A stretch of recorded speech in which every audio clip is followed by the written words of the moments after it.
أعوذ بالله من الشيطان الرجيم بسم الله الرحمن الرحيم رب اشرح لي صدري ويسر لي أمري واحلل عقدة من لساني يفقهوا قولي واجعل لي وزيرا من أهلي يا رب زدني علما يا رب زدني علما يا رب زدني علما السلام علیکم ورحمۃ اللہ وبرکاتہ۔ میرے پیارے بچے، شہزادے بچے کیسے ہیں؟ میری فیملی، میرے دوست احباب، اللہ تعالیٰ آپ سب کے لیے آسانیاں فراہم کرے، آپ کو اپنے حفظ و امان میں رکھے اور ہم لوگوں کو مومن بنا دے، آمین۔ آئیے دیکھتے ہیں پچھلی آیات میں ہم نے کیا پڑھا۔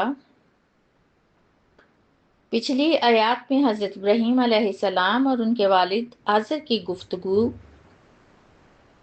ہم نے سنی۔ حضرت ابراہیم علیہ السلام نہایت فرمانبرداری اور عاجزی سے دلیل کے ساتھ انہیں سمجھاتے ہیں، مگر والد کو اپنے بتوں کے خلاف کچھ بھی سننا گوارا نہیں۔ وہ حضرت ابراہیم علیہ السلام کو سنگساری کا اور گھر سے نکلنے کا حکم دیتے ہیں۔ حضرت ابراہیم گھر چھوڑ کر ہجرت کا سفر شروع کرتے ہیں۔ آج ہم پڑھیں گے سورہ مریم کی آیت نمبر 49۔ فَلَمَّا تَزَالَاهُمْ، پھر جب وہ کنارہ کر گیا ان سے، وَمَا يَعْبُدُونَ، اور جن کی وہ عبادت کرتے تھے، مِن دُونِ اللَّهِ، اللہ کے سوا، وَهَبْنَا لَهُ، اور ہم نے عطا کیے اس کو اسحاق و یعقوب، اسحاق اور یعقوب، وَكُلًّا جَعَلْنَا نَبِيًّا، اور ہر ایک کو ہم نے بنایا نبی۔ اللہ سبحانہ وتعالیٰ اس آیت میں حضرت ابراہیم علیہ السلام کی وفاداری اور ان کی طرف سے دی گئی قربانی کا تذکرہ فرما رہے ہیں، جب انہوں نے محض اپنے اللہ کی رضا کی خاطر اپنے والد، اپنے وطن اور اپنی قوم کے لوگوں کو چھوڑا۔ پھر اللہ تعالیٰ نے اسی قربانی کے بدلے انہیں کیا کچھ عطا کیا، اس آیت میں فرمایا گیا ہے کہ جب وہ کنارہ کر گیا، اس کا مطلب یہ ہے کہ انہوں نے صرف نیت کا اظہار نہیں کیا تھا بلکہ عملاً ہجرت کی۔ اسی عملی اقدام کے بعد اللہ تعالیٰ کے انعام کا ذکر کیا گیا ہے کہ اللہ کی راہ میں اگر دنیاوی رشتے چھوٹ جائیں، گھر بار چھوٹ کر ہجرت کرنا پڑے، تو اللہ تعالیٰ اس سے کہیں بہتر بدلہ عطا فرماتے ہیں۔ اللہ تعالیٰ فرماتے ہیں کہ ہم نے انہیں نیک اولاد، بیٹا مطلب حضرت اسحاق علیہ السلام، اور پوتا حضرت یعقوب علیہ السلام عطا فرمائے۔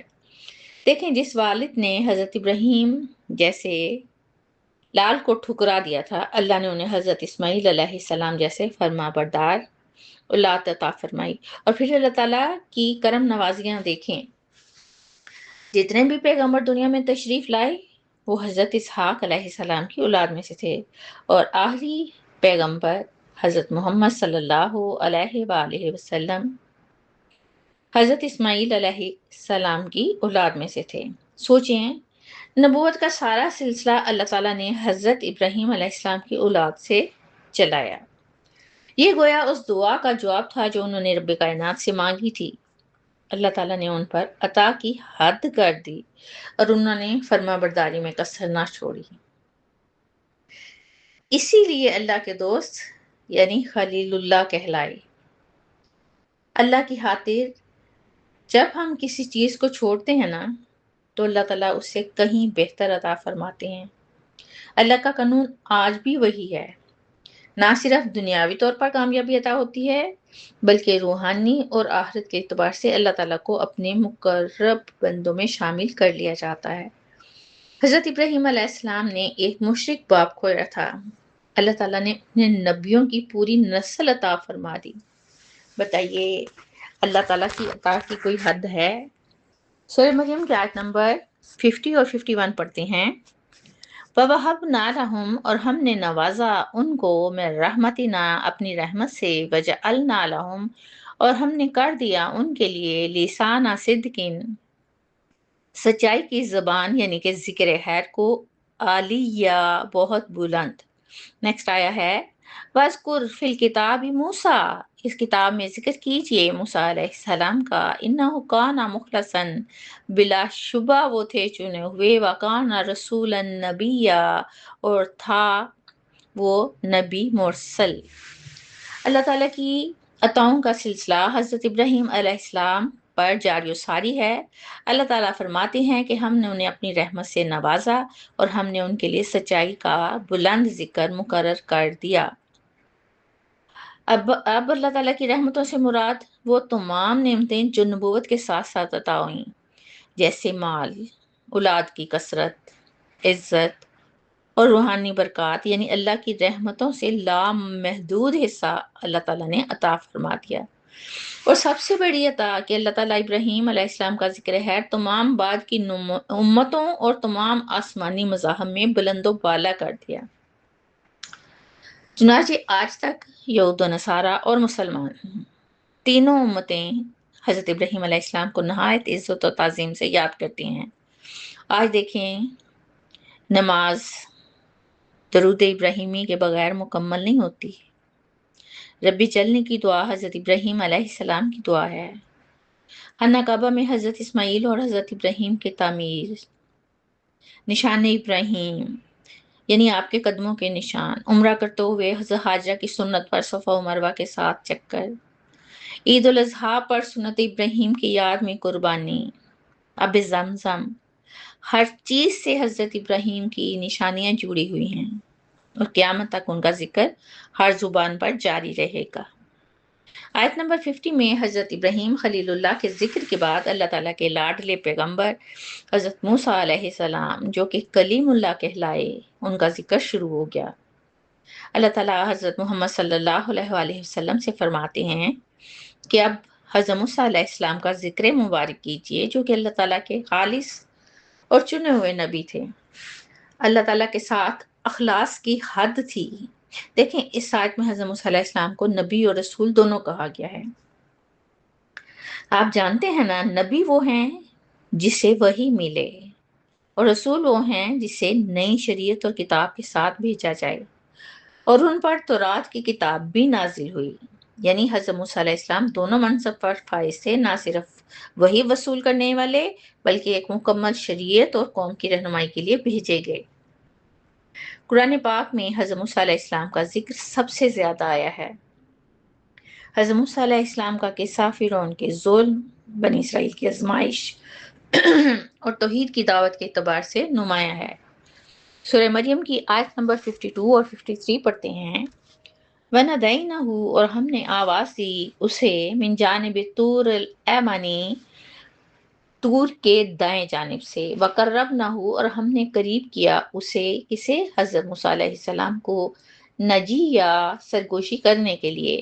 اگلی آیت ہے، وَوَهَبْنَا لَهُ، اور ہم نے عطا کیا اس کو، من رحمتنا، اپنی رحمت سے، أَخَاهُ ہارون، اس کا بھائی ہارون، نبی یا نبی بنا کر۔ اللہ سبحانہ وتعالیٰ حضرت موسیٰ علیہ السلام کے بارے میں فرما رہے ہیں، اور یہ اس عظیم واقعے کی طرف اشارہ ہے جب انہیں کوہ طور پر پہلی وحی اور اللہ تعالیٰ سے براہ راست ہم کلامی کا شرف حاصل ہوا۔ اللہ تعالیٰ فرماتے ہیں، اور ہم نے انہیں آواز دی کوہ طور کے دائیں جانب سے۔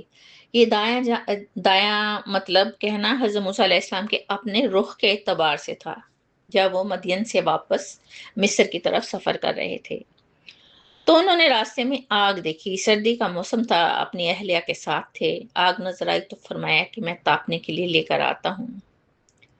اسی اسنا میں آواز آئی اور اللہ تعالیٰ فرماتے ہیں کہ ہم نے اسے قریب کیا سرگوشی کرنے کے لیے، بات کرنے کے لیے، یعنی خفیہ اور خاص گفتگو۔ اسی لیے انہیں کلیم اللہ کہا جاتا ہے، یعنی اللہ سے بات کرنے والا۔ یہ ایک ایسا اعزاز ہے جو کسی اور نبی کو اس دنیاوی زندگی میں براہ راست بغیر واسطے کے کلام کی صورت میں نہیں ملا۔ یہ اللہ تعالیٰ کی خصوصی عنایت اور تکریم تھی کہ ایک عام چرواہے کو جو مدین سے واپس آ رہا تھا، اچانک رب العالمین کی طرف سے پکارا جاتا ہے اور مقام قرب عطا ہوتا ہے۔ کیا شان ہے! اسی مقام سے ان کی رسالت اور فرعون کے خلاف مشن کا سلسلہ بھی شروع ہوتا ہے۔ آیت نمبر 53 میں اللہ تعالیٰ حضرت موسیٰ علیہ السلام پر اپنی رحمتوں کا اظہار کرتے ہوئے فرماتے ہیں کہ ہم نے اپنی رحمت سے انہیں ان کا بھائی ہارون جو نبی تھے عطا کیا۔ اب یہاں ایک اور عطا کا ذکر آ گیا، ایک دعا کی قبولیت کا اجر مل گیا جو حضرت موسیٰ علیہ السلام نے کوہ طور پر رسالت ملنے کے فوراً بعد اللہ سے مانگی تھی۔ اور وہ دعا بھلا کیا تھی یا انہوں نے کیوں مانگی تھی؟